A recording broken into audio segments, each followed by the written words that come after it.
Good evening, everyone. May I request everyone to kindly come and take their seats, please?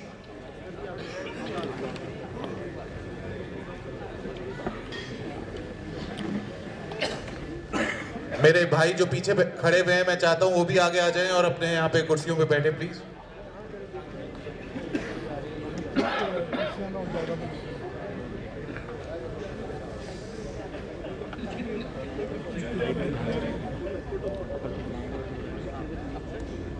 Firstly, I would like to thank every one of you for the support and come at this hour. I really appreciate your support. Thank you very, very much.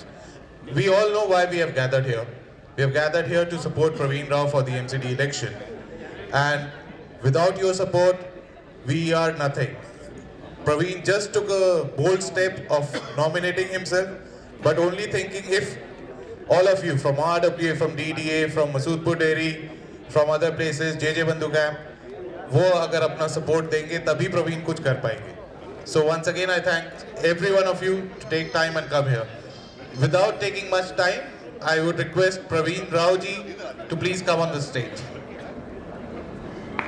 May we have a round of applause for Praveen, please.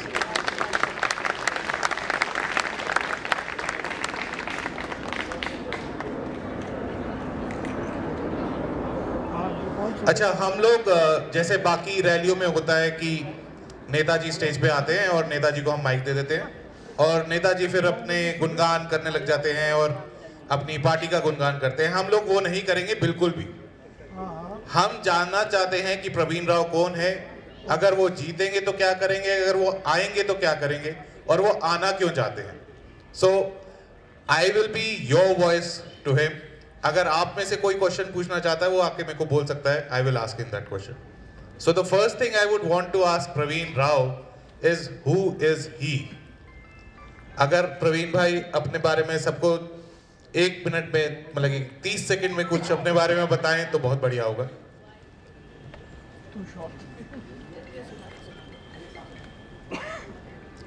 वंदे वंदे मातरम, वंदे मातरम.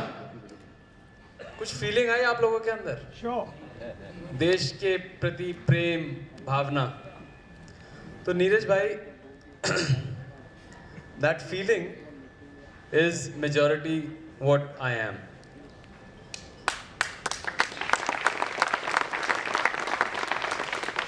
ये feeling थी जिसकी वजह से मैं 12 साल Canada में रहने के बाद वहाँ पे टिका नहीं, परमानेंट रेजिडेंस छोड़ दी, सिटीजनशिप नहीं ली और वापस यहाँ पे आ गया. क्योंकि मेरा एक अरमान था कि मैं अपने देश में कुछ करूं. स्वदेश में कई लोगों को बोलता हूँ, स्वदेश थोड़ी ज़्यादा देख ली थी कि अपने देश में जाके कुछ करने की इच्छा है. तो अगर आप मुझसे पूछोगे who am I am an true Indian, patriotic Indian. अपने देश के लिए कुछ करना चाहता हूँ, वो मैं हूँ, एक भारतीय. क्या ये बात सबको सही लगी? I would need your replies. क्या ये बात सबको सही लगी? क्या आपको लगता है ये इतने लायक हैं कि ये एमसीडी इलेक्शन में खड़े हो? ये बात लगती है कि ये खड़े हो सकते हैं इस बात को कह के? अगला सवाल से कोई और कुछ पूछना चाहता है या चलिए हम ही पूछते हैं. प्रवीण भाई, एमसीडी इलेक्शन क्यों, एमएलए इलेक्शन क्यों नहीं? सर सच बताओ ना, हर एक के अंदर एक कोई पैशन होता है कि उसको कुछ करना है जिंदगी में. वापस आने के बाद वकालत पढ़ी, लोगों की मदद करने की कोशिश की. और एक चीज़ जो मुझे हमेशा से खटकती है, यहाँ पे जितने लोग यहाँ पे खड़े हैं, काफ़ी लोग मुझे काफ़ी अच्छे से जानते हैं, जानते हैं कि that I am quite a eco friendly person. मेरे को अपनी धरती वातावरण से बहुत लगाव है, प्यार है. बिजली की गाड़ी चलाता हूँ, wet and dry waste segregate करता हूँ, रेन वाटर हार्वेस्टिंग करता हूँ. लेकिन फिर भी अपने आप को लाचार पाता हूँ कि कई सारी चीज़ें जो हमें रोज़मर्रा की ज़िंदगी की चीज़ें हैं, वो हम अभी भी बेसिक्स कवर नहीं कर पाए हैं. वेस्ट मैनेजमेंट नहीं होता. बीइंग एन आरडब्ल्यू प्रेसिडेंट, मुझे पता है यहाँ पे आरडब्ल्यू के बहुत सारे लोग हैं. कभी प्रूनिंग नहीं होती, और अगर प्रूनिंग हो जाती है तो वेस्ट उठाया नहीं जाता. भावना जी किधर है? भावना जी से ज़्यादा ही कोई नहीं जानता. जो सफाई कर्मचारी आते हैं लिस्ट में लिखा होता है कि हमारी कॉलोनी में 3 सफाई कर्मचारी लगे हुए हैं। यहाँ पे कितने आरडब्ल्यू वाले हैं जो इस बात से सहमत होंगे कि जो लिखा होता है, जो हमें मिलता है, वो बराबर नहीं होता? ठीक बात। और एक और चीज बताइए इसके अंदर, जो एक चीज तो हो गई कि लिखे थे 3, आपको दिया 1। अब आप ये बता दीजिए, जो एक कर्मचारी आता है या आती है, क्या वो 7 या 8 घंटे एक्चुअली काम करती हैं, या वो 1 या 2 घंटे बाद चले जाते हैं? जो मुझे सुनने में आया है, आते ही नहीं है। जो मुझे सुनने में आया है कि आपको हैरानी होगी कि सफाई कर्मचारी की, मुझे नहीं पता था पहले, बट मुझे बताया गया किसी एमसीडी कर्मचारी ने कि सफाई कर्मचारी की जो तनख्वाह है वो शायद 70-80 हज़ार रुपये महीने की है। जी। और यही एक वजह है कि कई बार ये सफाई कर्मचारी अपनी जगह किसी एक टेम्परेरी को लेके आ जाएंगे 10-15 हज़ार के अंदर, और खुद कोई दूसरी नौकरी कर रहे होंगे। तो आपने पूछा एमसीडी क्यों? क्योंकि मेरे को प्रॉब्लम नजर आती है अपने सामने। As a president of my RW मुझे नजर आता है कि मेरा कूड़ा सेग्रीगेट नहीं हो रहा। उन्होंने बोला स्वच्छ भारत करेंगे या फिर wet and dry waste segregate करेंगे, लेकिन हेल्प नहीं मिलती हमें। स्टेज शोज बहुत होते हैं, अवार्ड शोज बहुत होते हैं, लेकिन हमें हेल्प चाहिए ताकि हमारा वेस्ट सेग्रीगेट ठीक से हो, हमारा वातावरण, हवा, जमीन, पानी, ये सब साफ रहे।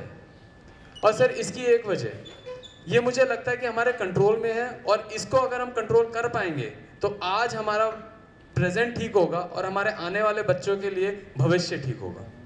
ये चीजें मुझे लगती है जो मैं कंट्रोल कर सकता हूँ।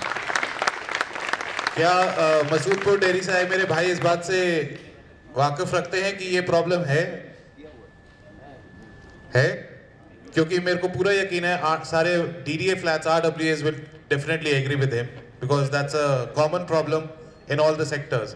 मगर मैं जानना चाहता हूँ जे बंधु कैंप, मसूदपुर गांव डेयरी से जो भाई आए हैं, वो भी बताएं कि ये प्रॉब्लम उनके यहाँ भी है क्या ऐसी? बिल्कुल है। चलिए, तो क्या इस बात पे वोट बनता है? धन्यवाद।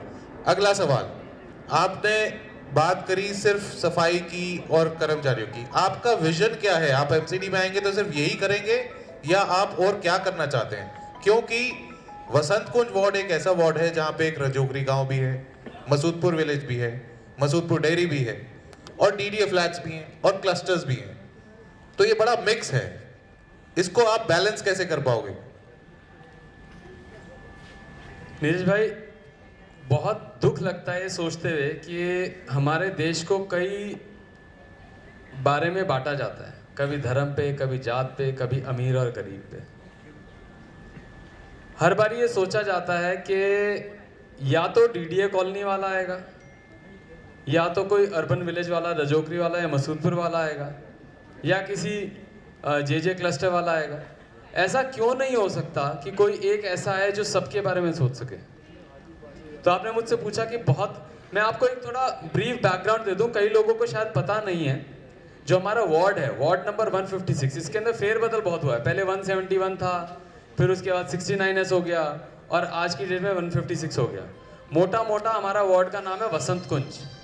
और इसके अंदर मैं आपको बता दूं, आज की डेट में डिलिमिटेशन के बाद सारा डी ब्लॉक, और डी ब्लॉक के पीछे जितना भी फार्म हाउस एरिया है, शांति कुंज, भवानी कुंज, वो सारा एरिया, प्लस सारा बी ब्लॉक, प्लस C1, 2, 3, 4, ये 4 पॉकेट्स सारे हमारे वार्ड में आते हैं। इसके अलावा जो 2 हमारे और क्लस्टर्स आते हैं, वो एक जे बंधु कैंप है, एक जय हिंद कॉलोनी है, उसके अलावा हमारा मसूदपुर डेयरी है, मसूदपुर विलेज है, हरिजन बस्ती है, और एक काफ़ी बड़ा एक और अलग से कोने के अंदर एक गांव है रजोकरी विलेज, वो भी हमारे इधर आता है। डीडीए फ्लैट्स की प्रॉब्लम अपनी है, रजोकरी विलेज या मसूदपुर विलेज की प्रॉब्लम्स अपनी है। मेरे हिसाब से अगर कोई शिद्दत से काम करना चाहे, वो सारी प्रॉब्लम सॉल्व कर सकता है। प्रॉब्लम यह है कि हमारी इंटेंशन में और नीयत में थोड़ी कमी रह जाती है, और पॉलिटिक्स बीच में आ जाता है। और नीचे पॉलिटिक्स पता है बीच में क्यों आता है? क्योंकि पॉलिटिशियंस तो पॉलिटिक्स ही करेंगे। अनफॉर्चुनेटली हमारे बीच में ज़्यादातर जो लोग हैं वो पॉलिटिशियंस हैं। एक चीज़ जो मैं अपनी अलग आप लोगों के साथ शेयर करना चाहता हूँ कि मैं पॉलिटिशियन नहीं हूँ। मैंने आज तक सिर्फ समाज की सेवा करने की कोशिश की है।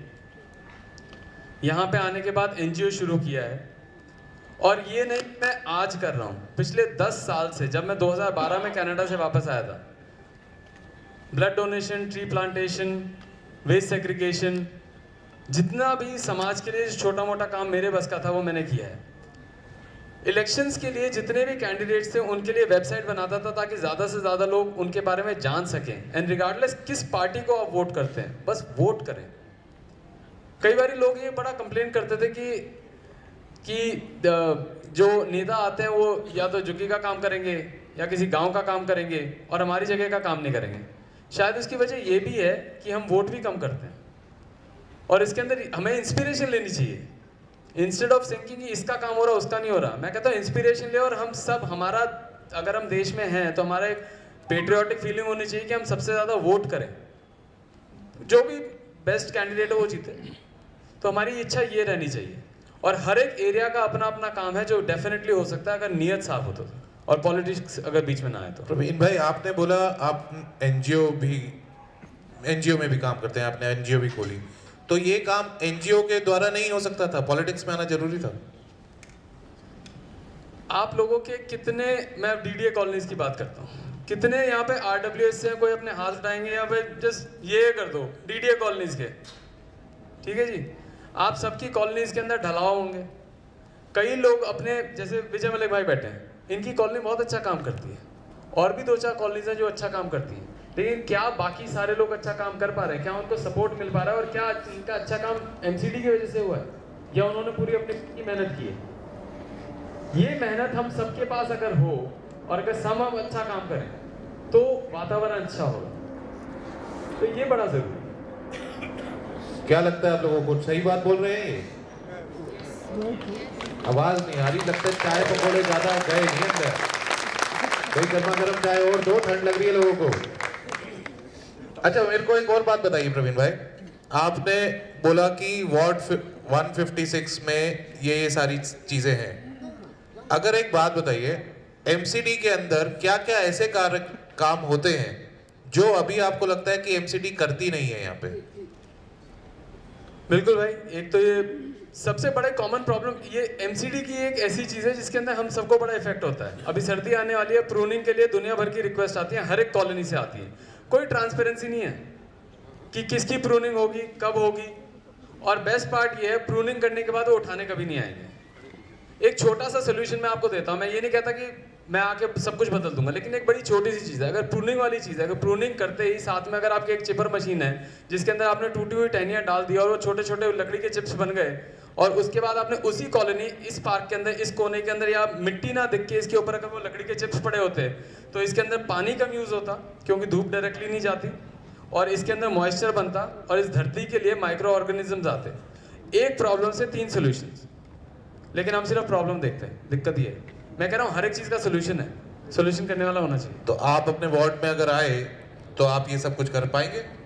100%। अच्छा, मेरे को यहाँ पे बैठे लोगों से ये पूछना है कि 2017 के इलेक्शन में आपको किसी को भी आइडिया है कि यहाँ पे कितने वोट थे और कितनी परसेंटेज वोटिंग हुई है? किसी को भी आइडिया है? 2017 में वसंत कुंज वार्ड में 52,000 वोट्स थे। Actual voting turnout was 20,356। less than 40%. Very poor. क्या आपको लगता है कि आप लोगों ने वोट दिया था? अगर आप लोग वोट देने ही बाहर नहीं जाएंगे तो फिर आप कंप्लेंट कैसे कर सकते हैं? Out of 20,000 votes, 7,000 votes were from Rajokri, 3,500 votes from JJ Cluster, Masoodpur Dairy and JJ Bandhu Camp. Out of 21,000 voters of Vasant Kunj, only 7,000 went to vote. This is the status of 2017 election. Not even 15% population of DDA flat went to vote. So it is my humble appeal, not even my humble appeal, it is appeal from Praveen Rao as well. Please go out and vote. Don't think that that is a holiday. Please go and vote. Praveen भाई, अगर इस साल भी आपको लगे कि voting percentage ऐसी रही, तो आपको क्या लगता है, ये सही बात होगी? सर पहली चीज़ ये है कि मुझे लगता है कि यहाँ पे जितने लोग बैठे हैं, I think almost everybody voted because these are the conscious citizens of this city and this area. That's true.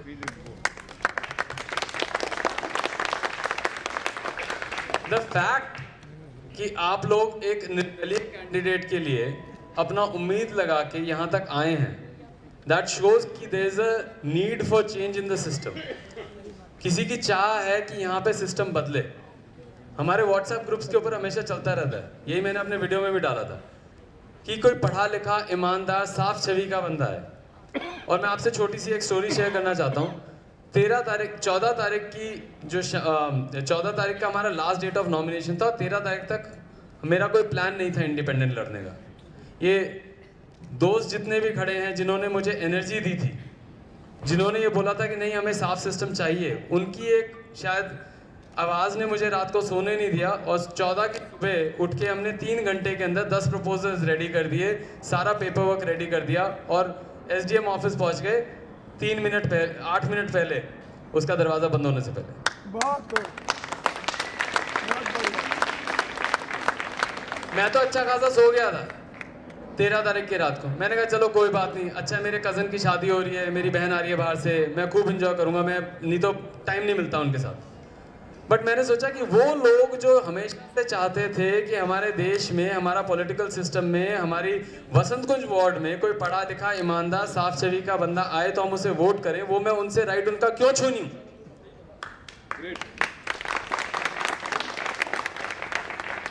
ज्यादा से ज्यादा क्या होगा, शायद सपोर्ट ना मिले, शायद मिले. हमारा काम है मेहनत करना. कर्म कर फल की चिंता मत कर. तो मैं तो कर्म करने के लिए उतर गया.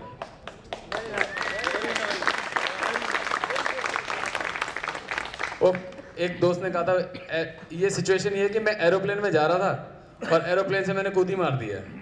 अब पैराशूट आप लोगों के पास है, अगर आप भेज दोगे तो सेफ लैंडिंग हो जाएगी.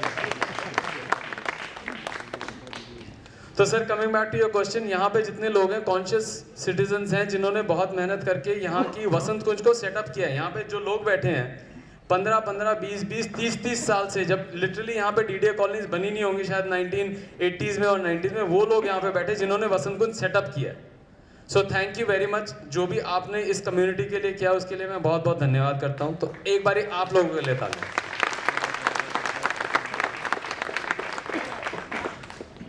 लेकिन जब तक आप लोग अब उठ के, सिर्फ आप लोग तो कॉन्शियस हैं, लेकिन अगर आप लोग अपने आस पड़ोस में सबको अगर ये नहीं बोलेंगे, वो लोग जो हमेशा सोचते हैं कि पॉलिटिक्स का कुछ नहीं हो सकता, कोई कैंडिडेट ही ढंग का नहीं है, मैं कहता अगर आपको वो भी लगता तो नोटा ऑप्शन है. और मैं सिर्फ इसलिए खड़ा हूँ कि नोटा कोई ना दबाए. जिसको लगे कि कैंडिडेट ठीक नहीं, कम से कम मेरे बारे में एक बार जान ले. तो मेरी आपसे एक रिक्वेस्ट है, मेरी आवाज़ अपने जितने भी रेजिडेंट्स हैं उन तक पहुँचाइएगा. उनकी मर्जी वो किसको वोट करें, लेकिन आपका मेरा फर्ज ये बनता है कि हम उन तक आवाज़ ज़रूर पहुँचाएं, ताकि कल को कोई ये ना कहे मैं वोट करने लायक कोई जगह नहीं हमारी. ये हमारा वसंत कुंज है, इसको हमें बनाना है, बेहतर बनाना है. आप लोगों ने फाउंडेशन ले कर दिया, मेरी जनरेशन ने फाउंडेशन के ऊपर स्काई स्क्रेपर्स बनानी है. तो that is what I am here for. तो आपकी विजन क्या है? सर विजन एक तो चीज़ है जो डे टू डे हमें समझ आती है. हमें पता चल रहा है कि कूड़ा नहीं उठ रहा, हमें पता चल रहा है कि प्रूनिंग नहीं हो रही, हमें पता चल रहा है कि सफाई नहीं हो रही. और एक चीज़ है जो बैकग्राउंड में जो हम आदत पड़ चुकी है, हमें आदत पड़ चुकी है करप्शन की. हमें फर्क ही नहीं पड़ता. हमें पता है हर जगह लेंटर का लेट पड़ा हुआ है. आप मुझे एक चीज बताओ, 1000 फुट का अगर आपका DDA का फ्लैट है, आपको पता है उसके अंदर थोड़ी बहुत आगे पीछे एक्सटेंशन कर सकते हैं जो अलाउड है. बट अपेरेंटली MCD वालों ने मुझे खुद बताया कि वो आपको बताएंगे नहीं क्या अलाउड है. वो आपको इतना हरास करेंगे, इतना परेशान करेंगे, तो आप इवेंचुअली कहेंगे यार तू पैसे लेना खत्म कर. मेरे को लगता है हमारा देश खोखला इसलिए हो रहा है. करप्शन 2 टाइप की है मेरे हिसाब से. एक करप्शन है जो आदमी गलत कर रहा है और उसको गलत करने के लिए पैसे दे रहा है. एक करप्शन है जो आदमी गलत बिल्कुल नहीं करना चाहता, लेकिन उसको आपने ब्यूरोक्रेसी में, सिस्टम में पेपर वर्क में इतना फंसा दिया, वो कहेगा भाई हाथ जोड़े तो एक काम कर, पैसे ले, काम खत्म कर। तो हमारे देश के अंदर एमसीडी ने लोगों को करप्ट बना दिया है। मेरे को उससे सबसे ज्यादा चिढ़ है, जो हमें आजकल शायद दिखती नहीं, हम we gotten used to it. तो मेरा अरमान, उम्मीद और प्लान ये रहेगा कि उस करप्शन को खत्म कर। जितने कर्मचारी हैं उनको अकाउंटेबल बनाएं। बड़ा सिंपल सोल्यूशन है। सफाई कर्मचारी हैं, जितनी डीडीए कॉलोनीज यहाँ पे बैठी हैं वो सब उनका अटेंडेंस लेंगी। आप अटेंडेंस लो, आप बताओ कौन आ रहा कौन नहीं आ रहा, कटने दो उनके पैसे। गोस्ट एम्प्लॉयज खत्म करो ना। ऐसा क्यों है कि पेपर के अंदर 100 एम्प्लॉयज दिखा रखे हैं सिर्फ 50, वो बाकी 50 के सब पैसे खा जाते हैं। वो आप लोगों का पैसा है, आपसे चाहे जेब से आके ना चोरी कर रहे हो, टैक्स से तो चोरी कर रहे हैं। ये मैं बताना चाहता हूँ लोगों को, इस उम्मीद के साथ मैं उतरना चाहता हूँ। आप यहाँ पे और क्या क्या फैसिलिटीज आपको लगता है जो एमसीडी यहाँ पे प्रोवाइड कर सकती है वो नहीं करी, वो क्या कर सकते हैं? सर एक मुझे लगता है कि एमसीडी ना, एक्चुअली हम लोगों को पता नहीं है एमसीडी के बहुत सारे सर्विसेज हैं। ये सैनिटेशन और वेस्ट और सफाई इज़ वेरी बेसिक। इसके अलावा एमसीडी स्कूल चलाती है, एमसीडी डिस्पेंसरीज चलाती है जो आज की डेट में डिफंक हो रखी है। अगर आपका काउंसलर क्या होता है? आप लोगों का एक नुमाइंदा जो यहाँ पे नज़र रखेगा काम ठीक से कर रहे हैं कि नहीं कर रहे। और मेरा काम यही रहेगा कि जो ऑफिसर्स हैं वो ठीक से काम कर रहे नहीं कर रहे। जितने भी आपके जो स्कूल में कर्मचारी यहाँ पे, मनु भाई हमारे एमसीडी स्कूल से हैं, इन्होंने मुझे कहानियाँ बताई, तो प्रॉब्लम तो वो आपको बता देंगे, सोल्यूशन भी वही बता देंगे, मेरे को सिर्फ वो इम्प्लीमेंट करना है। अगर आपको लगता है कि मेरी नीयत साफ है, ईमानदार हूँ और मेरे को और कोई खोट नहीं है और मैं यहाँ पे और किसी वजह से नहीं आया हूँ, सिर्फ इसलिए आया हूँ कि यहाँ पे सिस्टम हम सुधार सकें, तो एक मौका चाहिए ताकि इन सिस्टम्स को हम सुधार के। आप एक एग्जांपल देता हूँ, एमसीडी का कोई भी काम हो, मैं बाकी की गारंटी नहीं लेता। अगर मैं यहाँ पे काउंसलर बन जाता हूँ, मेरा प्लान ये रहेगा कि एक हेल्पलाइन आपको मिलेगी डायरेक्ट, आप उस पर कॉल कीजिए। एग्जाम्पल, प्रूनिंग करनी है, पेड़ गिरने वाला है, अनप्लान्ड हर जगह कर रखे हैं। प्रतीक पाठक भाई कई बार बोलते रहते हैं कि पेड़ इतने पास आ जाते हैं घर के, वो ठीक से प्रूनिंग नहीं कर रखी। अब वो बोलेंगे जी इनकी आप फोटो खींच के दो, ये करो वो करो। भाई मैं क्यों खींच के दूँ? आप हेल्पलाइन पे फ़ोन करो, हमारा बंदा आएगा एमसीडी का, वो फोटो खींचेगा, प्रिंट आउट निकालेगा, एक एप्लीकेशन का परफॉर्मा बनाएगा। मैं क्यों आपको बोलूँ कि आप प्रिंटर ढूंढो, कंप्यूटर ढूंढो? परफॉर्मा नहीं बन सकता। सिंपल सी चीज़ है, मेरे को हेडबैग चाहिए, प्रूनिंग करानी है, जो भी रिक्वेस्ट है उस पर लिखो, अपना नाम करो, नीचे प्रेसिडेंट, सेक्रेटरी या फिर कोई रेजिडेंट है वो साइन करे और दे दे आपको। Why is this not possible? It is not rocket science. That is my plan. अच्छा, दूसरा एक और बात बताइए, यूजुअली क्या होता है कि इलेक्शन का टाइम आता है तो सारे नेता लोग आ जाते हैं कि जी हमारे को चुनिए, हमारे को वोट दीजिए। आप भी ऐसा करेंगे या आपका क्या प्लान है? आप इन लोगों को कितनी बारी मिलेंगे, कब कब दिखेंगे? सर देखिए, मैं पिछले 10 साल से कम्युनिटी का काम कर रहा हूँ और पिछले साल मेरे को थोड़ा जोश आया कि हाँ भाई हमें थोड़ा और करना चाहिए, और वजह भी बता देता हूँ। मुझे लगता था मैं अगर एनजीओ का काम करता हूँ, मेहनत इतनी नहीं होती है, इम्पैक्ट इतना है। तो मुझे किसी ने बताया अगर मेहनत इतनी है और अगर इम्पैक्ट इतना चाहिए तो आपको सिस्टम का पार्ट बनना पड़ेगा। तो मैं सिस्टम का पार्ट बन रहा हूँ, पिछले 10 साल से कर रहा हूँ। ये नहीं कि मैंने अभी इलेक्शन आ रहा है तो चलो एक्टिव हो जाते हैं। बहुत लोग होते हैं जो ऐसा करते हैं, इलेक्शन से एक महीना पहले, 1 साल पहले एक्टिव हो जाएंगे। मेरे 2012 के अंदर हिंदुस्तान टाइम्स के अंदर फोटो छपी थी, बिकॉज मैं कम्युनिटी वर्क इतना कर रहा था, तो तब से लेके अब तक कर रहा हूँ। अब मेरी सिर्फ इच्छा ये है कि अभी जब इलेक्शन का टाइम है, ऑब्वियसली मेरे पास लिटरली आज शाम से 2 हफ्ते भी नहीं है मेरे पास, 13 दिन और प्रॉब्ली 20 घंटे बाकी है मेरे पास, उतना ही टाइम है मेरे पास। उसके अंदर मैं अपनी पूरी जी जान लगाने को तैयार हूँ। जितने वोटर्स हैं उनके हर के घर में जाके मैं उनसे नमस्ते करना चाहता हूँ, उनको बोलना चाहता हूँ कि मुझे सुनने की कोशिश करें। आरडब्ल्यू से रिक्वेस्ट करना चाहता हूँ कि मुझे एक प्लेटफॉर्म प्रोवाइड करें, क्योंकि आप सबके रेजिडेंट्स यहाँ तक नहीं आ सकते, लेकिन मैं आपके कॉलोनी में ज़रूर जा सकता हूँ। अब चाहे वो डीडीए कॉलोनी हो, चाहे वो जे बंधु कैंप हो, चाहे वो जय हिंद कॉलोनी हो, चाहे वो हरिजन बस्ती हो, मसूदपुर डेयरी हो, चाहे वो रजोकरी हो, हर घर पे मैं जाके दस्तक दूंगा ताकि वो मेरी आवाज़ सुन सके और उनको एक ऑप्शन मिले, एक ईमानदार और मेहनती इंसान को वोट करने का। इसके बाद जब इलेक्शन हो जाएगा, मेरा प्लान ये है कि मैं एक स्टेशनरी ऑफिस नहीं होगा, हर एक आरडब्ल्यूए का जो आरडब्ल्यूए ऑफिस है वो एक एमसीडी काउंसलर का ऑफिस होगा। हफ्ते में, महीने में एक बार उसके अंदर विजिट जरूर होगा ताकि आपके लोगों का जो पेंडिंग इश्यूज हैं वो वहीं पे क्लियर आउट हो जाए। मसूदपुर डेयरी के अंदर एक ऐसा ऑफिस होगा, जे बंधु में एक ऐसा ऑफिस होगा, रजौगरी विलेज में एक ऐसा ऑफिस होगा। रजौगरी वाले यहाँ पे ज़्यादा है भी नहीं, लेकिन वो कभी ये ना सोचेंगे वो इतनी दूर है यहाँ से कौन आएगा। वहाँ पे एक ऑफिस होगा जहाँ पे मैं जाऊँ, ये मेरा प्लान। आप कह रहे हैं कि हर एक RW ऑफिस में अब एक MCD का काउंसलर ऑफिस भी होगा? 100%। Very good. आप सबसे मैं ये पूछना चाहूँगा, अगर आप में से किसी का भी कोई सवाल है या कोई कुछ बोलना चाहता है तो प्लीज़ आप हाथ खड़ा करें या स्टेज पे आए, मंच आपके लिए, आप आके पूछिए। ये आपके प्रत्याशी हैं, आपके पास पूरा हक है इनको जानने का, इनसे कुछ भी पूछने का। कोई आना चाहेगा, कोई पूछना चाहेगा? जसबीर जी, सर प्लीज़।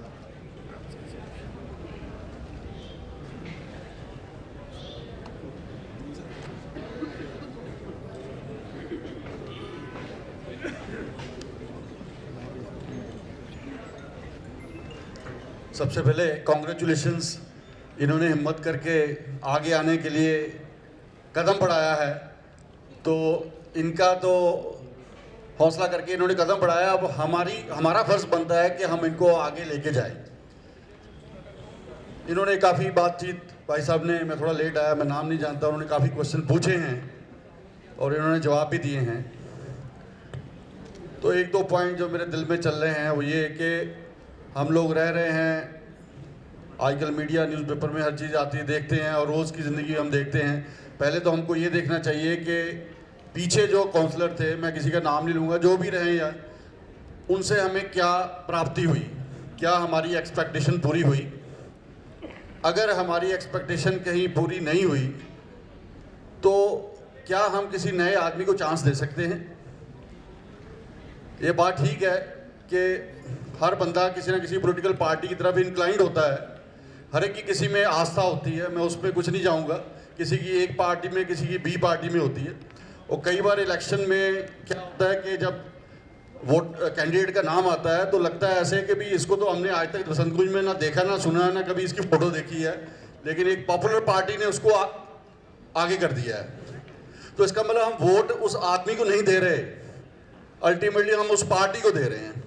हम पार्टी को वोट दे रहे हैं, पार्टी तो कहीं और बैठी है, लेकिन वो बंदा तो वहाँ बैठा है जिससे हमको इंटरेक्शन होना है।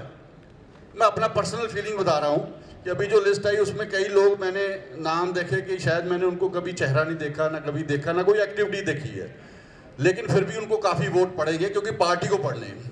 तो एक भाई हमारा सामने है, वो बात कर रहा है, कमिटमेंट दे रहा है, तो हमको ज़रूर सोचना चाहिए। और आज इसको सबके सामने इनको भी प्रॉमिस करना चाहिए और हमको इनसे प्रॉमिस ले लेना चाहिए। हर बार ऐसा होता है कि इलेक्शन जीतने के बाद हर आदमी अपनी ज़िंदगी में, अभी जैसे इन्होंने एक बात बताई, मुझे नहीं पता ये पॉसिबल है कि नहीं, कि हर एरिया में एक ऑफिस बनाएंगे, वहाँ जाके बैठेंगे।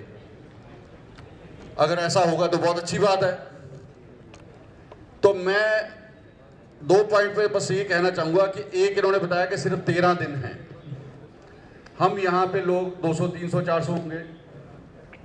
उन्होंने बताया कि पिछली बार जो वोट पड़ी थी 52,000 थी, तो पड़ी 20,000 थी, है ना, 20,000। चलो मान लेते हैं इस बार 30,000 पड़ जाएंगे। तो क्या 300 लोग आगे 30,000 तक भाई को लेके जा सकते हैं? क्या हम कोई ऐसा प्लान बना सकते हैं कि 30,000 वोट प्रवीण जी को पड़ जाएंगे?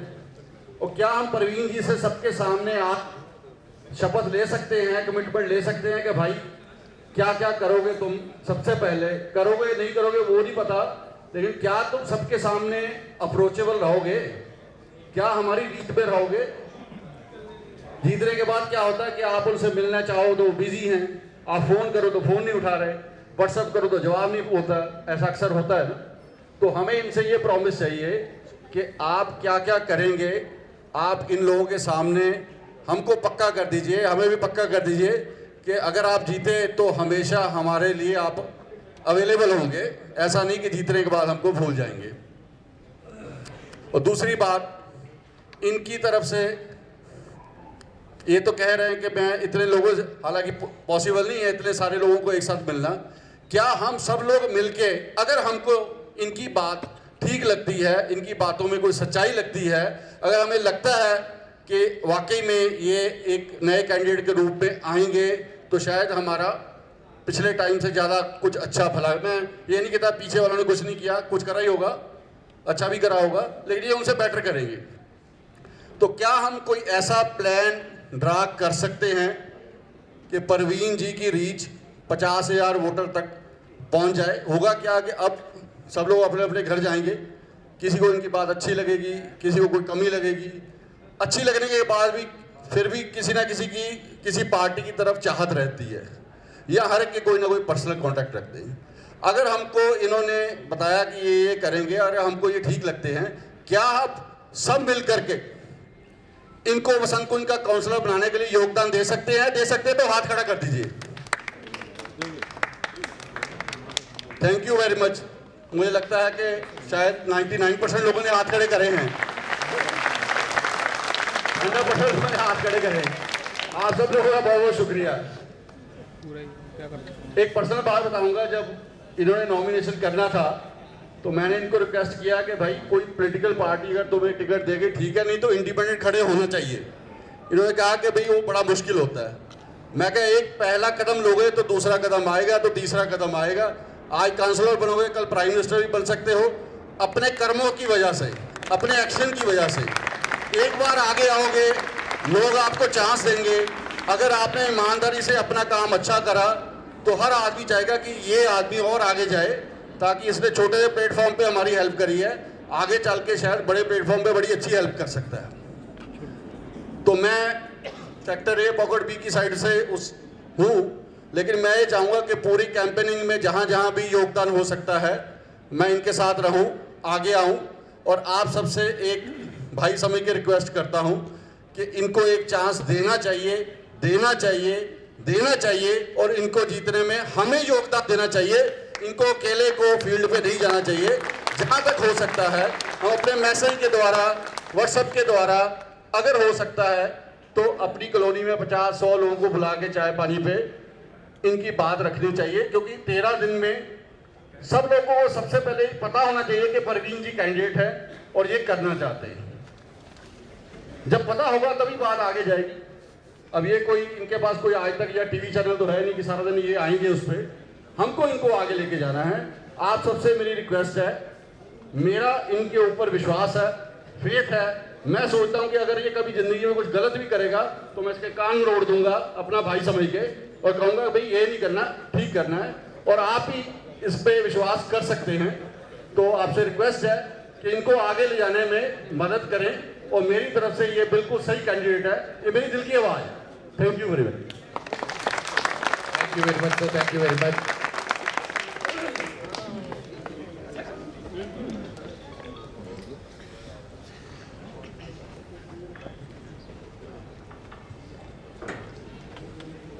यहाँ इकट्ठे हुए भाई लोगों, मैं आप प्रवीण जी से कोई क्वेश्चन पूछने नहीं आया हूँ।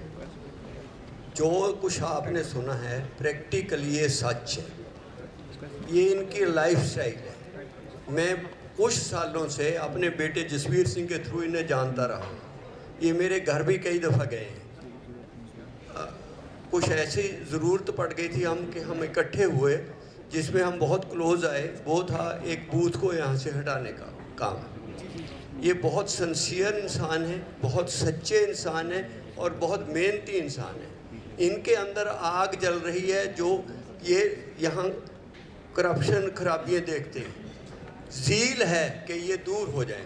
आप लोगों को एक मौका मिला है। देखो, हम लोग, सच्चाई है, झुग्गी झोपड़ी वाले, गांव वाले मैक्सिमम वोट करते हैं, हम लोग मिनिमम वोट करते हैं। मैंने 3-4 गुरुद्वारे की इलेक्शन में लोगों के लिए गया हूँ, घर से निकालने की कोशिश की है, गाड़ी खड़ी करी है, बाहर नहीं आए। फिर बोलते हैं जी कैंडिडेट गलत चुना गया। ये हमारा कसूर है, हम वोट ही नहीं देते। और स्पेशली हमारे बसंत कुंज के लोग तो सोचते हैं कि वोट देने की ज़रूरत ही नहीं है, तो फिर हम उम्मीद क्या रख सकते हैं। मैं आपको रिक्वेस्ट करता हूं, कम से कम बसंत कुंज की जितनी वोट है सारी की सारी पोल होनी चाहिए, और पोल भी इनके हक में होनी चाहिए। ये ट्राई तो करके देख लें। पार्टी वाले पार्टी का देखते हैं, पार्टी के फंड के लिए काम करते हैं। पार्टी उनसे मांगती है फंड इकट्ठा करके दो, इन्होंने किसी को फंड नहीं देना है। मैं अश्योर करता हूं, और मैं ये भी रिक्वेस्ट करूंगा कि इनका खर्चा ना करवाया जाए। क्योंकि ये खर्चा रिकवर नहीं करेंगे। तो आप लोग खर्चा ना करवा के वॉलंटियर होके इनके लिए वोट करिए। एक एग्जाम्पल सेट कर लीजिए कि एक पढ़ा लिखा इंसान, जो बोला गया आप सबको पता है, ये सच्चाई है, ये पढ़े लिखे भी हैं, ईमानदार भी हैं और काम भी करना चाहते हैं, क्यों ना इन्हें मौका दिया जाए। मैं आप सब लोगों को हाथ जोड़कर विनती करता हूं कि इनके लिए वोट कीजिए। अगर ये आ गए तो आप लोग परख लेना कि अच्छा आदमी क्या कर सकता है। मुझे पता है सारी एमसीडी के लिए नहीं कर सकेंगे, साउथ दिल्ली के नहीं कर सकेंगे, अपनी कॉन्स्टिट्यूंसी के लिए ज़रूर कर सकेंगे। तो मेरी रिक्वेस्ट है, प्लीज़ सपोर्ट हिम, दिल से सपोर्ट करो और आप दूसरे लोगों को साथ लेके आओ। वोटिंग के दिन अपनी अपनी गाड़ी में 4-6 आदमी बिठा के लाओ। ये एक्चुअल सपोर्ट है जो हम इन्हें दे सकते हैं। कोई गलती हो तो क्षमा चाहता हूँ। Thank you very much. मेरा नाम मोहम्मद जी सिंह धनोआ है। मैं एयरफोर्स से BRs लेके आया था। आरकेपुर में हम Jasveer tech tourist taxi service के नाम से जाने जाते हैं। यहाँ हम Asian travel company private limited के नाम से जाने जाते हैं। मैं अपने बेटे के साथ डायरेक्टर हूँ इसमें। बहुत लोग बेटे को जानते हैं, मुझे कम जानते हैं। यहाँ आरकेपुर में बेटे को नहीं जानते, मुझे जानते हैं। Thank you very much. Thank you sir. आप जैसे लोगों का आशीर्वाद होगा तो इंशाल्लाह जीत हमारी होगी। हमारे C4 के ही रेजिडेंट हैं ज्ञान सागर जी।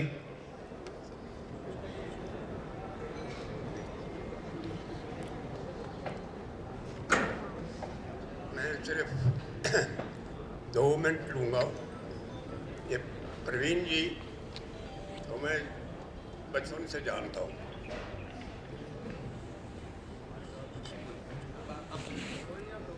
मैं बचपन से जानता हूँ और मैंने इसमें पोटेंशियल देखा है कि ये एक पब्लिक सेवा करने के लिए उत्सुक हैं और कर भी सकते हैं।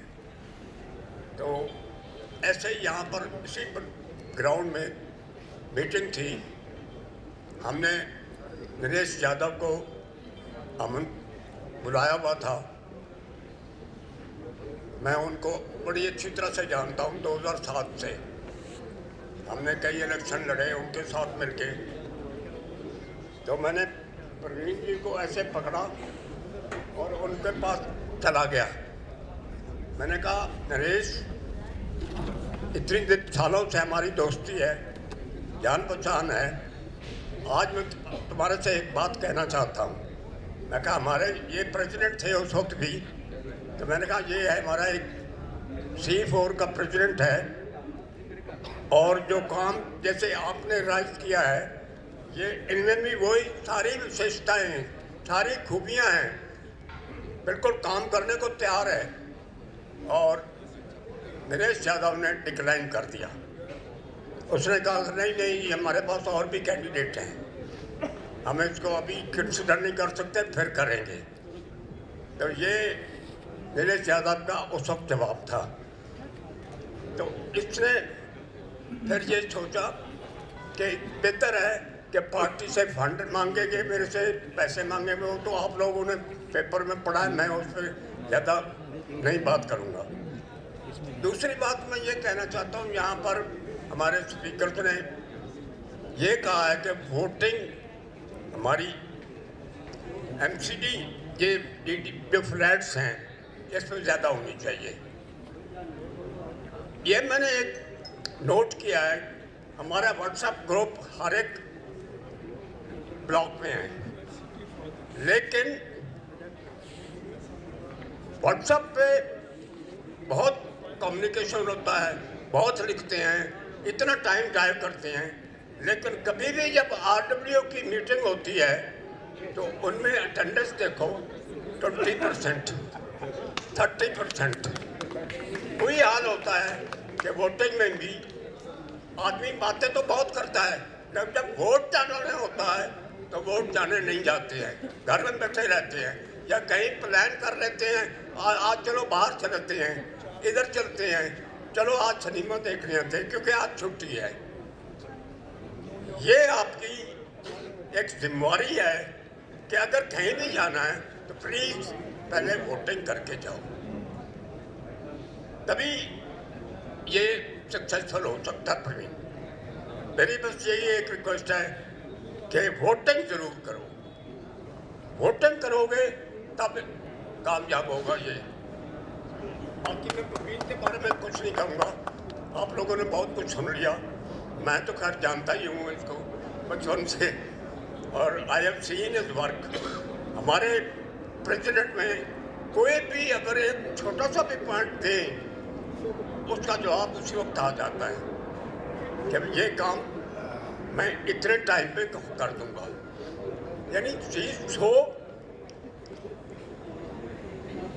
चाहे वो किसी एजेंसी से कांटेक्ट करना हो, किसी से करना हो, ये फटाफट आपको बता देंगे कि ये मैं अंडरटेक कर रखा है, आपको फॉलो अप एक्शन दूंगा। यानी मैं इसमें यकीन से कह सकता हूँ। Thank you uncle ji, thank you very much. हम ज़्यादा समय नहीं लेंगे लोगों का, क्योंकि काफ़ी लोग हैं जो प्रवीण भाई के बारे में बोलना चाहते हैं। विजय मलिक जी।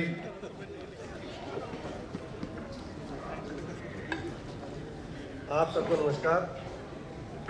प्रवीण भाई ने कदम उठाया, बहुत हिम्मत की बात है। इंडिपेंडेंट चुनाव को आसान नहीं होता, सोचना तो बहुत दूर की बात है। और बहुत अच्छी बात, सबसे पढ़े लिखे मैं देखता हूँ, उनका विजन भी है, आते हैं RW में भी आते हैं हमारे पास और अच्छी अच्छी बातें बोलते हैं, बहुत अच्छी बात है। लास्ट टाइम मीटिंग हुई थी B1 में, तो हमने एक दबाव बनाया था पार्टी पे कि यार प्रवीण जैसे आदमी को क्यों नहीं कंसिडर करते।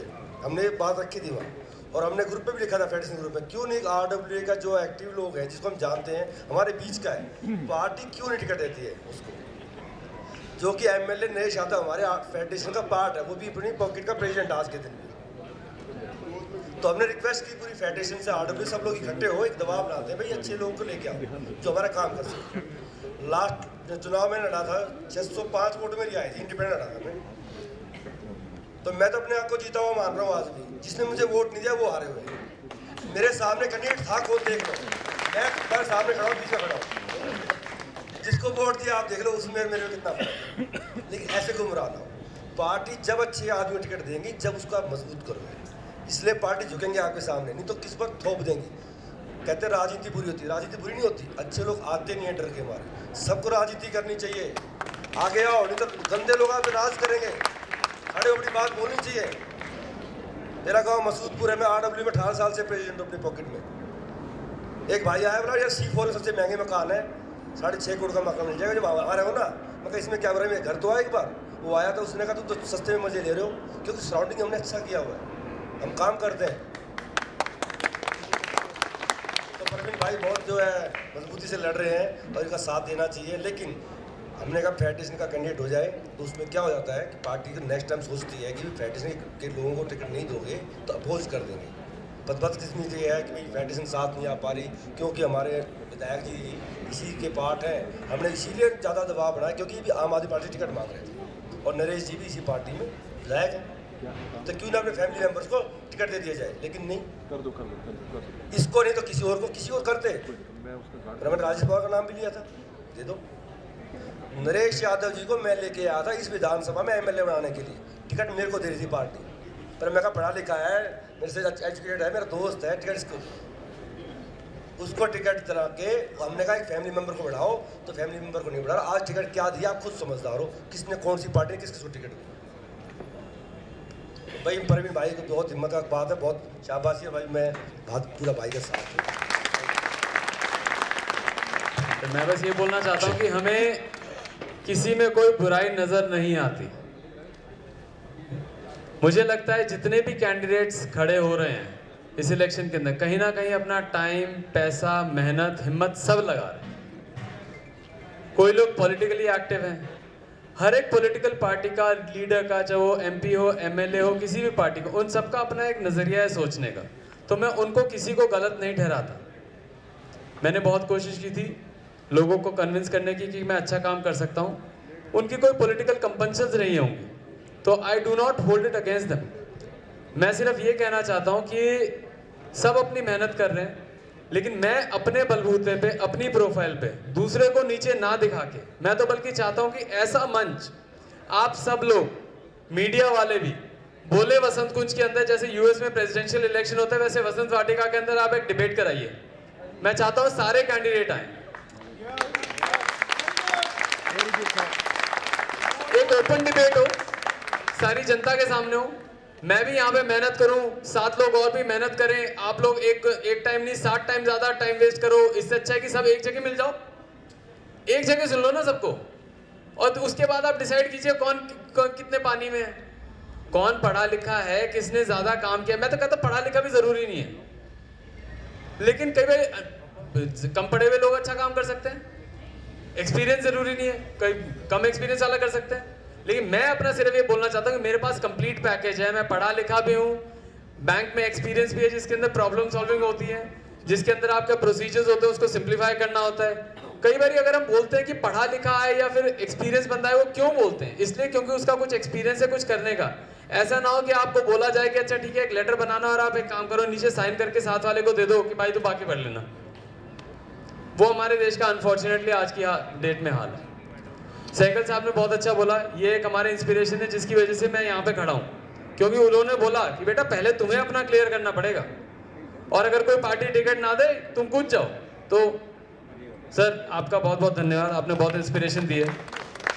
सिंह साहब का बहुत बहुत धन्यवाद। यहाँ पे मैं इसीलिए खड़ा हूँ क्योंकि आप लोगों का सहारा है, आप लोगों की हिम्मत है। प्रवीण भाई एक बात बताइए, सॉरी मैंने आपको बीच में काटा, आपको क्या लगता है इतनी बड़ी दिग्गज पार्टियां बीजेपी, आप, कांग्रेस, एनसीपी, आप इंडिपेंडेंट, आपको क्या लगता है आप कैसे उनको टफ फाइट दोगे, जीतोगे, या क्या आपको लगता है आपकी सिचुएशन होगी? चले सर, काफी लोगों ने सुन लिया तो मैं quickly will wrap it up. देखिए पार्टियां बहुत बड़ी बड़ी हैं सामने, लेकिन आप लोग सब जानते हैं यहाँ की आज की डेट में कोई इतना बड़ा नेता नहीं है कोई यहाँ पे बोलते कि ये पार्टी जीतेगी या वो पार्टी जीतेगी या वो पार्टी जीतेगी। इनफैक्ट बिना पार्टीज का नाम लिए मैं आपको ये बता दूं, पार्टी ए और पार्टी बी एक दूसरे के वोट काटने में लगे हुए हैं, पार्टी सी और पार्टी डी वो भी अपने एक दूसरे का वोट काटने में लगे हुए हैं। तो ऑलमोस्ट सब बराबर है, कोई भी कैंडिडेट डीडीए फ्लैट से नहीं है, 60% वोटर्स डीडीए फ्लैट्स के हैं। तो क्या एक ये हमारे पास नेचुरल बेनिफिट नहीं है? दूसरी चीज ले लीजिए, जो बाकी कैंडिडेट्स हैं या बाकी पार्टीज हैं वो पॉलिटिकल पीपल हैं, उन्होंने पॉलिटिक्स बहुत की है। मैंने समाज सेवा की है, चाहे जे बंदी हो, चाहे जय हिंद कैंप हो, चाहे हरिजन बस्ती हो, चाहे मसूदपुर डेयरी हो, चाहे रजोगरी विलेज हो। आज भी लोगों के पास वहाँ पे जो मैं इतने सालों से कंबल बांटता आ रहा हूँ, या फिर हमने एम्पावरमेंट ऑफ वुमेन के लिए हमने एक एक्टिविटी की थी जिसके अंदर हमने साइकिल्स दान की थी लड़कियों को ताकि वो ज़्यादा कॉन्फिडेंट हो। तो अगर आप मुझसे पूछे कैसे जीतूंगा, मैं आप लोगों के आशीर्वाद से जीतूंगा। डीडीए कॉलोनी जो 60% वोटर्स हैं उनके भरोसे पे जीतूंगा। मैं जो जे क्लस्टर्स हैं जहाँ पे मैंने उनसे काम किया, उनको नजर आता है कि ये पॉलिटिशियन नहीं है, ये जनसेवक है जिसने काम किया, उसके बेसिस पे जीतूंगा। रजोगरी के अंदर जितने भी हमारे भाई बंधु हैं, I do not believe in caste politics, unfortunately that is reality of our politics as well. Rajouri के अंदर यादव डोमिनेटेड लोग हैं, उनके बेसिस पे जीतूंगा। मैं आप सब लोगों की कलेक्टिव स्ट्रेंथ पे जीतूंगा। तो मेरा सिर्फ यही एक अरमान है, यही एक उम्मीद है कि आप लोग सब इकट्ठे जुड़ेंगे तो मेरे जैसा कोई कैंडिडेट आज हिम्मत कर रहा है, नहीं तो कल शायद हिम्मत भी नहीं कर पाएगा। Thank you. Thank you. We will not take much time, sir. Last two people I would like to invite, Mr. Patil. Mr. Patil is retired ACP from Delhi Police. इन्होंने जब सुना ये बिना किसी को फोन करे, बिना कुछ करे सीधा घर घुस गए कि तुम ये क्या कर रहे हो। पाटिल साहब। सबको पहले तो नमस्कार, मेरा नाम SK पाटिल है। मैं किसी ज़माने में यहाँ वसंत कुंज में एडिशनल SHO रहा हूँ, कुछ लोग मेरे को जानते भी होंगे। मैं नीरज जी के एक सवाल का जवाब देने के लिए आया हूँ। अपने मुंह से अपनी बड़ाई कोई नहीं करता। प्रवीण जी का बैकग्राउंड आप सब लोगों को शायद मालूम होगा, नहीं होगा तो मैं 1 मिनट में बताना चाहता हूँ। इनके फादर एल.एन. राव साहब है। एल.एन. राव पुलिस के रिटायर्ड DCP हैं और इनका पुलिस में बड़े इज्जत से नाम लिया जाता है। आप किसी पुलिस वाले को पूछेंगे कि एल.एन. राव कौन है, सब लोग बताएंगे कि भाई एल.एन. राव ये आदमी है। पुलिस से रिटायरमेंट होने लेने के बाद इन्होंने अपनी वकालत शुरू की और आज किसी वकील से पूछेंगे कि एलन राव कौन है, सब बताएंगे टॉप का लॉयर है। और प्रवीण जी उनके सुपुत्र है। इन्होंने अभी तक अपनी क्वालिफिकेशन नहीं बताई है, मैं बताता हूं। कनाडा से एमबीए, 12 साल कनाडा में रहने के बाद जो आदमी अपने देश के लिए वापस आया, और तब से मैं इनको जानता हूं, तब से देखता हूं। नीरज जी ने पूछा कि आप लोगों से मिलोगे, आप हमारे लिए क्या करोगे। अब मैं ये बताना चाहता हूं कि रिटायरमेंट के बाद मैं भी वकालत करता हूं। पुलिस का काम मैंने एलन राव साहब से सीखा, वकालत का काम भी इन्हीं से सीखा। इनकी एक फर्म है एलन राव लीगल के नाम से, आनंद लोक में उसका ऑफिस है। हम लोग मैं इसलिए कह रहा हूं क्योंकि इन दोनों में से कोई ये बताएगा नहीं कि हम निडी लोगों के केस फ्री में लड़ते हैं, क्योंकि हमारा बैकग्राउंड पुलिस का है। पुलिस वालों के केस हम फ्री में लड़ते हैं। आप किसी गरीब बच्चे को लाइए, किसी झुग्गी वाले को लाइए, कहिए इनके पास देने के लिए पैसे नहीं है, हम उनका केस फ्री में लड़ते हैं। और आज मैंने राव साहब की इजाजत लेके फिर मैं आपको अश्योरेंस देता हूं, डीडीए वाला कोई फ्री में केस लड़ने के लिए नहीं आएगा, लेकिन अगर कोई आएगा तो उनका भी हम लड़ेंगे, रजोगरी गांव वालों का भी लड़ेंगे, झुग्गी वालों का भी लड़ेंगे। एक ही रिक्वेस्ट है, जब हम आज तक फ्री में केस लड़ते आ रहे हैं तो आपके लिए प्रवीण राव क्यों नहीं मिलेंगे, बिल्कुल मिलेंगे। साकेत में एक चेंबर है, वहां भी मिलते हैं हम, पटेल हाउस में भी चेंबर है, वहां भी मिलते हैं, 30 में भी मिलते हैं। आप कहीं पर भी आ सकते हैं। और ये घर तो आपने सबने देखा है, ये हमेशा खुला रहता है। रात को भी लोग आके दरवाजा खटखटाते हैं और उनकी सुनी जाती है और सुनी जाएगी। सर ज्यादा समय नहीं देंगे क्योंकि काफी लेट हो रहा है। यस सर, मैं यही बताना चाह रहा था आपको। तो अगर किसी के दिमाग में यह है कि काउंसलर बनने के बाद ये मिलेंगे नहीं क्या, तो इस चीज को भूल जाइए। ये हमेशा अवेलेबल रहेंगे। हमारे 8-10 वकीलों की टीम है, वो इनके अंडर काम करती है क्या, वो भी अवेलेबल रहेंगे। और अब हम जो टीमें बनाने वाले हैं, वो हर टीम का बंदा आपके लिए अवेलेबल रहेगा। इसीलिए मैं ये कोशिश आपसे रिक्वेस्ट करता हूं कि आप प्रवीण जी को आशीर्वाद दे दीजिएगा, अपना वोट दे दीजिएगा। एक आदमी 100 लोगों को कांटेक्ट करके वोट डलवा दीजिएगा। पिछली बार जो कैंडिडेट जीता था सिर्फ 9,300 वोटों से जीता था, 8,300 से। तो अगर हम 9-10 हजार रुपये वोट भी ले लेंगे तो मैं कहता हूं कि हम विनिंग कैंडिडेट हैं क्या, प्रवीण राव जीत रहे हैं। थैंक यू, आपने मुझे मौका दिया। मैं भगवान से प्रार्थना करता हूं कि हमारी जीत निश्चित हो, प्रवीण जी की जीत निश्चित हो। भगवान आप सबको शांति प्रदान करे, समृद्धि प्रदान करे। धन्यवाद। थैंक यू पाटिल साहब, थैंक यू वेरी मच। अब आप लोगों को क्या लगता है, प्रवीण राव जीतेंगे? पक्का जीतेंगे? आप लोग वोट करेंगे? पक्का करेंगे? पीछे से ना एक मैडम है जिनकी एक मुस्कुराहट नजर आ रही है मगर जवाब नहीं आ रहा है। Thank you ma'am for coming. मैं अब सिर्फ एलन राव जी से रिक्वेस्ट करूंगा, प्रवीण के father, to kindly come and say the closing statement please. Okay, there is a lady, she wants to say something.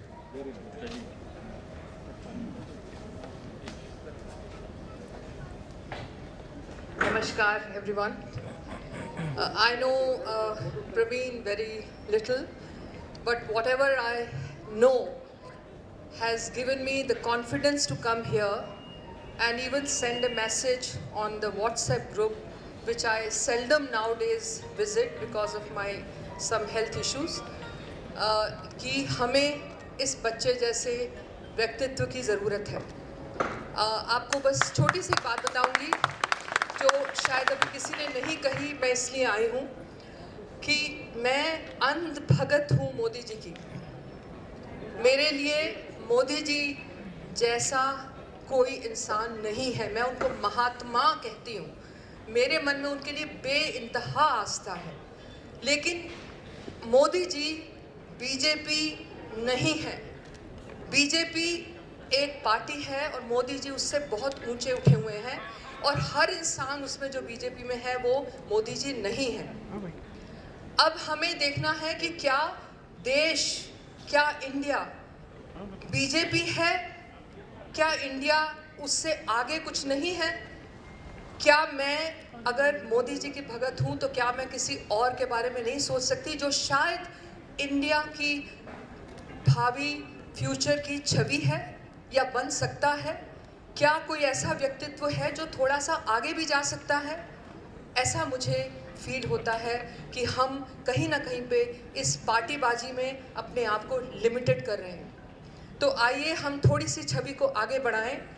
Modi ji हमारे बहुत सारे, आई थिंक मेरे यहाँ पे जितने लोग हैं, मेरे को लगता है कि वो किसी पार्टी से, किसी ना किसी से एसोसिएटेड हैं, लेकिन आज हम पार्टी को छोड़ के व्यक्तित्व को देखें और उसके अंदर एक भावी भविष्य की और इंडिया के निर्माण की भावना को देखते हुए हम इस बच्चे को आशीर्वाद दें। ऐसा मुझे लगता है कि इसमें कुछ है, ऐसा मुझे लगता है कि इस बच्चे में कुछ है। He is to be blessed by all of us. God bless him. And I will, for the sake of this child, maybe dissociate myself from voting for BJP for this time.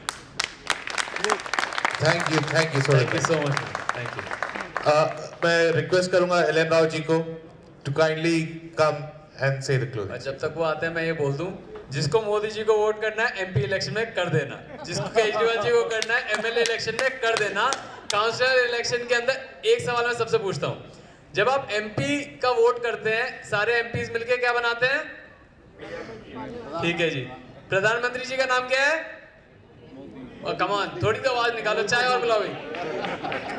नाम क्या? मोदी जी का नाम थोड़े हल्के में मत लो, तेज बोलो। हमारे प्रधानमंत्री हैं नरेंद्र मोदी जी। जब हम एमएलए चूज करते हैं वो क्या चूज करते हैं? एमएलए को अगर इलेक्ट करते हैं तो वो सारे मिलके क्या चूज करते हैं? सीएम साहब का क्या नाम है? केजरीवाल जी। जब काउंसलर आप चूज करते हो, पार्षद जो होते हैं उन सबको चूज करते हो तो वो बनाते हैं मेयर। आपके मेयर का नाम क्या है? Thank you.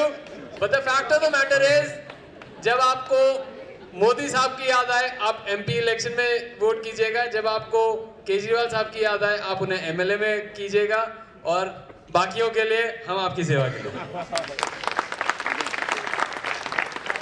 मैं अब कोई लेक्चरबाजी नहीं करूंगा, मैं सिर्फ आप सब लोगों का धन्यवाद करने के लिए यहाँ पे खड़ा हुआ हूँ। और मैं ये समझता हूँ कि इतने शॉर्ट नोटिस पे कल ही ये सारा डिसाइड हुआ कि यहाँ पर एक छोटी सी शुरुआत करनी चाहिए, और आप सब लोग, मैं समझता हूँ हर आदमी जो यहाँ पर मौजूद है अपने अपने एरिया का स्तंभ जिसे कहते हैं, कॉलम जिसे कहते हैं, बहुत इम्पोर्टेंट आदमी हैं, और सब ने आकर यहाँ पर आके इस बच्चे की हौसला अफजाई की है।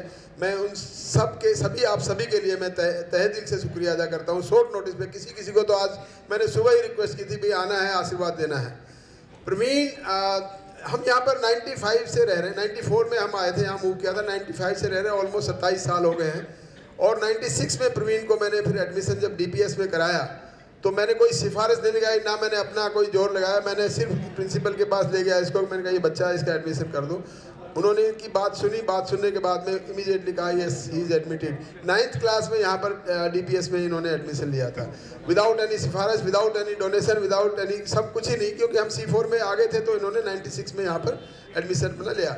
इसके अलावा मैं इसके बारे में गारंटी दूं तो आप सब लोगों को लगेगा अतिशयोक्ति है कि अपने बेटे के बारे में सभी अच्छा कहते हैं, लेकिन मुझे कहना बहुत ज़रूरी है, इनकी अपनी डेडिकेशन और कन्विंसिंग पावर और मेहनत करने का जो जज्बा देखा मैं इसमें दाद देता हूं। और मैं आपको विश्वास दिलाता हूं कि जो बातें आज हुई हैं, बहुत से लोगों को ये ना लगे कि अतिशयोक्ति कह दी कि सारे बूथ में कैसे जाएगा, ये करेगा। इसके मन में विजन है, और मेरे से जब ये डिस्कस किया कि मैं मेरे को टिकट लास्ट मोमेंट पे टिकट कटी है इनकी, वो किसी और वजह से, क्या है वजह मैं नहीं बताना चाहता। 13 तारीख की रात तक इनका नाम अप्रूव था किसी पार्टी से, पार्टी भी नहीं बताना चाहिए। दूसरे दिन एक पैराशूट कैंडिडेट उसमें आके इनकी टिकट काट गया। कोई बात नहीं, हमें कोई दुख नहीं हुआ। इसको थोड़ा सा रात को लगा कि हाँ भाई क्या हो गया, सो गया आराम से। सुबह मेरे को उठते कहता है पापा मैं तो इलेक्शन खड़ा हुआ। इतना इमोशनल हो गए। इसने कहा तो मैंने भी बेटे करो, कोई दिक्कत नहीं। But I know is dedication, इसका सिंसियरिटी मैं जानता हूँ। आप सब लोगों से हाथ जोड़ कर रिक्वेस्ट है, अपने अपने इलाके में जाकर सभी लोगों को मैं आपसे गारंटी देता हूँ कि आप सब लोग अगर अपने अपने कॉलोनी में 100 आदमी को बोलेंगे कि वोट करने आ जाओ, और ये मैं गारंटी से कहता हूँ उन लोगों तक हम ये बात पहुँचाएंगे कौन अच्छा कैंडिडेट है। मैं किसी कैंडिडेट की ना ये बुराई करेगा ना मैं बुराई करूँगा। कंपेयर कर लीजिए बेटर कैंडिडेट कौन है, आप उसी को वोट दे दीजिए, बट वोट करने जरूर आ जाए। ये रिक्वेस्ट है हमारी कि ये ना हो कि हम 30,000 जो वोटर्स हैं हमारा डीडीए कॉलोनी के जितने ब्लॉक्स हैं, बी सी डी, सी में 4 ब्लॉक हैं, 4 सेक्टर हैं, बी पूरा है, डी पूरा है, इनमें अगर 30,000 आदमी हैं और उनमें अगर 3,500 वोट ही पड़े, यानी 10% 15% ही वोट पड़ेंगे तो कितना हम फिर कृप करते हैं। हम कहते हैं यार ये अच्छा नहीं है, उसने ये नहीं किया, वो नहीं किया। क्यों नहीं किया? हमारा राइट है वोट देकर, हमें अच्छे आदमी को चुनने का राइट है, वो क्यों नहीं हम राइट इस्तेमाल करते? वो ये सब आप लोगों के हाथ में है, कितना आप उसको अपना एक अधिकार समझते हैं। बहुत बड़ी बात है, हमें वोट करना बहुत बड़ा अधिकार है हम सबका, और ये हम इस्तेमाल करना चाहिए। लेकिन हम दुर्भाग्यवश पढ़े लिखे आदमी ही ज़्यादा वोट नहीं करते हैं। आप वोटर परसेंटेज देखिए, झुग्गी वाले 80% 90% वोट करते हैं, हमारे यहाँ से 30% 20% वोट होता है। तो ये हमें कंपेयर करना चाहिए। फिर हम ट्रिप नहीं करेंगे किसी को कि हमारे यहाँ कोई फैसिलिटी नहीं मिली, ये नहीं हुआ, वो नहीं हुआ। हमें अपना रिप्रेजेंटेटिव चुनने का अधिकार है, तो उसको चुनिए प्लीज़। ये मेरी अपने आपसे हाथ जोड़कर रिक्वेस्ट है कि अपने अपने इलाके में जाकर सब लोगों को प्रवीण के बारे में बताएं। हम भी कोशिश करेंगे, we will reach out to every house, try करेंगे। लेकिन टाइम कम है, हो सकता है ना सबके पास पहुंचे, लेकिन आप सब लोग हमारे रिप्रेजेंटेटिव बन के आप सब लोग अगर कहेंगे तो मैं समझता हूं कि सभी लोग वोट करेंगे। तो ये एक वो क्या कहते हैं उसको, कि एक भ्रम है लोगों को कि इंडिपेंडेंट आदमी नहीं जीतता। ये भ्रम तोड़ना है। ये मैंने प्रवीण को बोला है, बेटे तुम जीतने के लिए खड़ा होना है, हारने के लिए नहीं खड़ा होना है। ये नहीं है कि मैंने अपना पॉलिटिकल कैरियर बनाने के लिए मैं हार जाऊँ थोड़ा बहुत, मेरे को कोई पार्टी में नहीं। तुमने जीतना है और जीत के साबित करना है कि यस इंडिपेंडेंट भी जीतते हैं। बशर्ते के आदमी अच्छा होना चाहिए, डेडिकेशन होना चाहिए, ईमानदार होना चाहिए, मेहनती होना चाहिए। और ये लड़का इन सारी क्वालिटी से बाहर उतरता है। मैं आप सब लोगों से एक बार फिर से आपको धन्यवाद करता हूं। आप लोग बहुत शॉर्ट नोटिस पे इतनी देर तक भी आप रुके हुए हैं और इसको आशीर्वाद देने के लिए आए हैं। ये बात इसने सही कही है कि हिम्मत मैंने की है, आप आशीर्वाद आप दीजिए, मेहनत आप करिए। आपकी मेहनत और इसकी हिम्मत दोनों काम आएगी। और ये यहाँ पे ये काउंसलर का जो हमारा सपना है, ये यहाँ का अपना आदमी हो, आपका अपना, जिसके आप कान पकड़ के कुछ भी पूछ सकते हैं बाद में आके, वो ये प्रवीण राव होना चाहिए। ये मेरी आप सब लोगों से रिक्वेस्ट है, आप प्लीज़ प्लीज़ प्लीज़ इस बात को, रिक्वेस्ट को ध्यान दीजिए।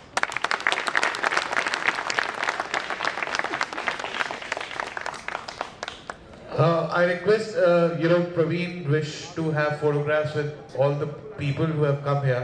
So if we can, gather on the stage in group, I would request everyone from Vasant Kund DDA RWA to kindly come on the stage. All the members from the RW of DDA flats, I request them to kindly come on the stage, please.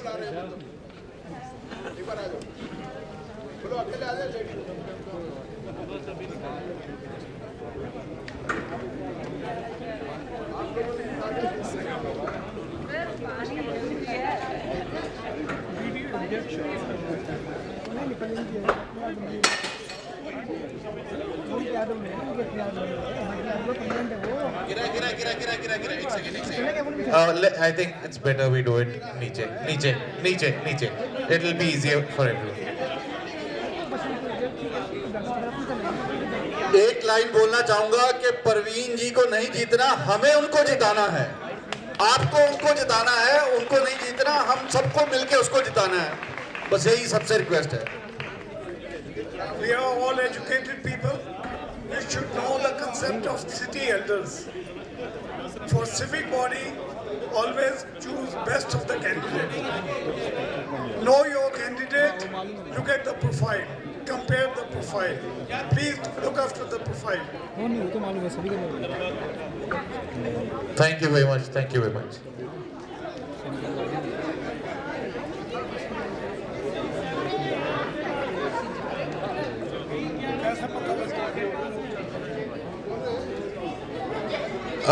अभी कोई जाइएगा मत। अभी जैसे RWA DDA के कर रहे हैं, उसके बाद हम मसूदपुर डेयरी, JJ वंदू कैंप।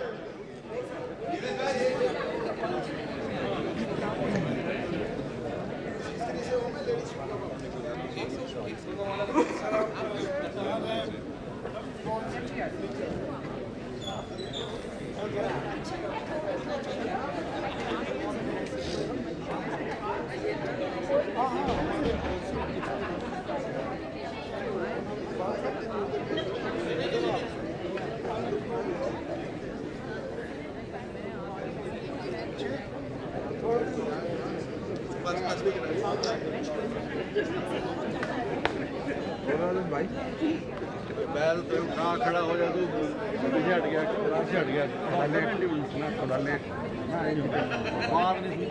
मैंने उस दिन भी बोला कि नहीं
फ्लायर है या वीडियो है, आप देखिए, आप मेरी स्ट्रेंथ है।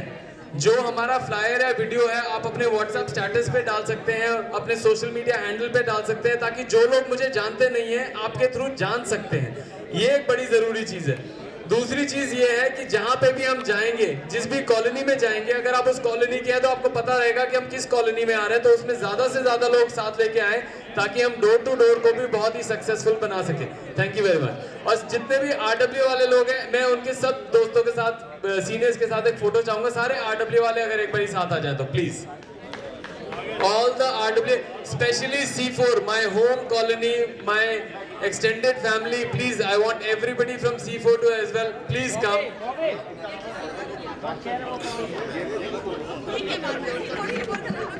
नहीं, आप extended family, आपके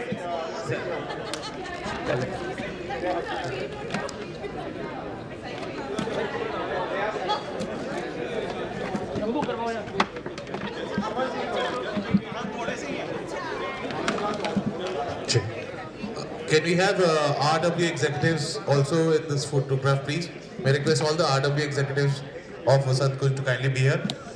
JJ बंधु कैंप से जो भी आए हुए हैं वो प्लीज मत जाइएगा, यहीं रुकिए। किधर है? इस तरफ आइए। JJ बंधु कैंप इधर आ जाओ, सारे यहीं हैं। बहुत बढ़िया। सुरेश जी कहाँ है? प्रेम भाई कहाँ है? अपने कैंप के साथ रहो भाई, फोटो लेनी है, इधर आ जाओ।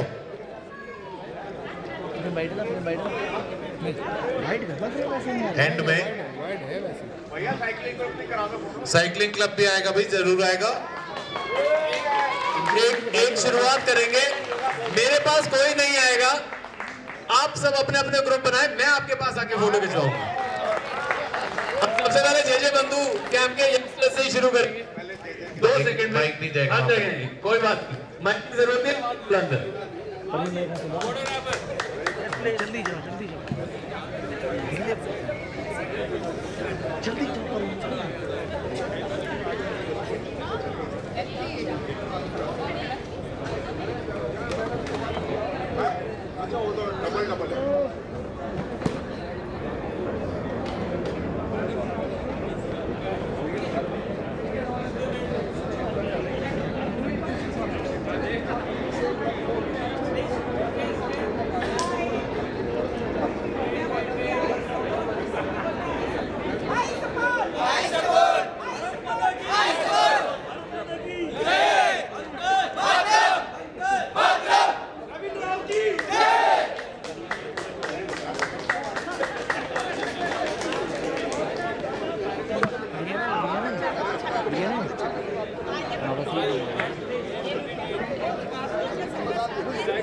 साइकिलिंग क्लब एक ग्रुप बना लीजिए प्लीज। Cycling club. साहब आप फोटो नहीं लेंगे? अच्छा चलो ठीक है, आपका ले लीजिए।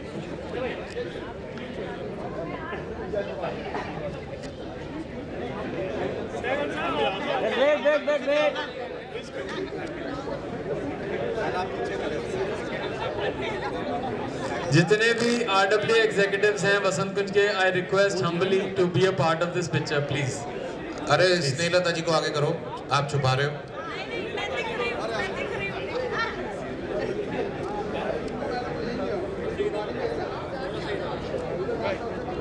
सुबोध जी आगे आओ आप। Yes, please. Look here, everyone.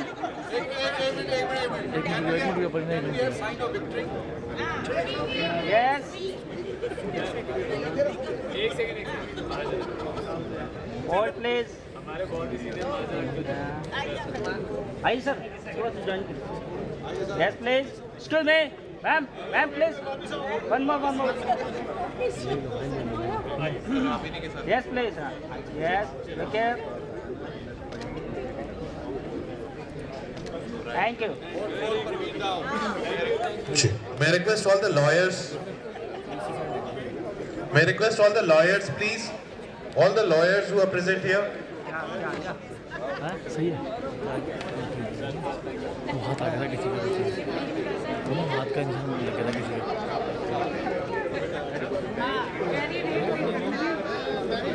मैं गलत करा नहीं, आप बताओ।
गाड़ी ले रहे हो आप? चलो मेरे साथ।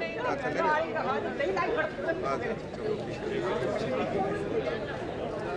बढ़िया है, करो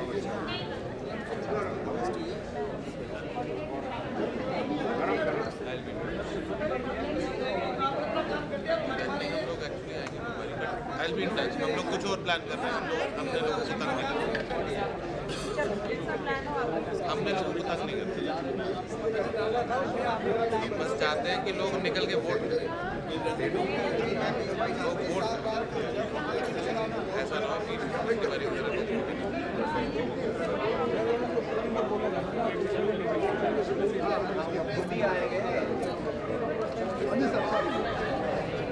सर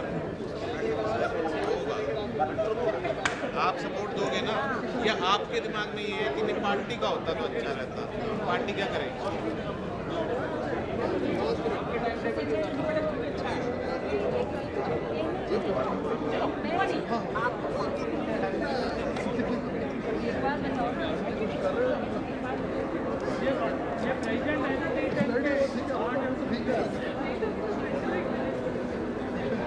आजकल की सेवा ही करनी है। वो तो उसी दिन चलना है।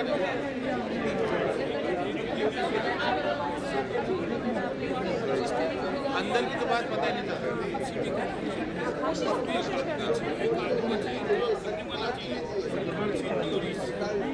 देखो हमारे को और वोटर है उसका कनेक्ट होना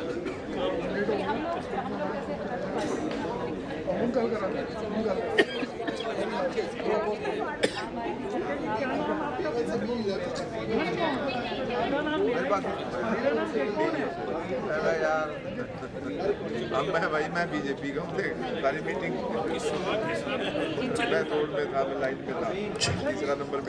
Can we have the cycling club for the photograph? Cycling club. Praveen, photo with the cycling club.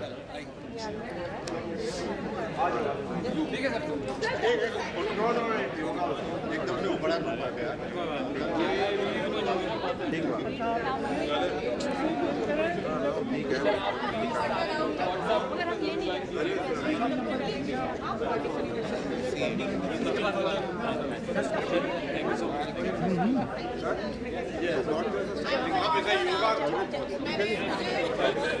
and yoga. Yeah.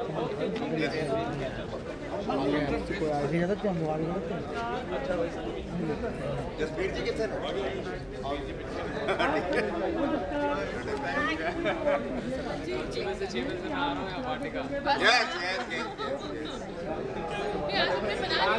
देखो भाई आगे देखो हाँ एंटी सर एक मिनट एंटी जी को बुलाओ अरे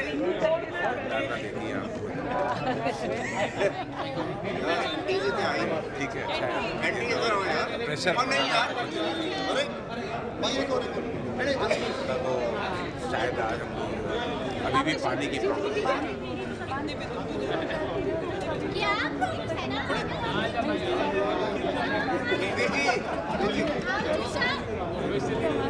हाँ जी वो कैचिंग अप हम चीज़ें तो बहुत रोज देख रहे हैं और सुन रहे हैं और उसको हाँ कि जिसको नहीं पता उसको तो पता चले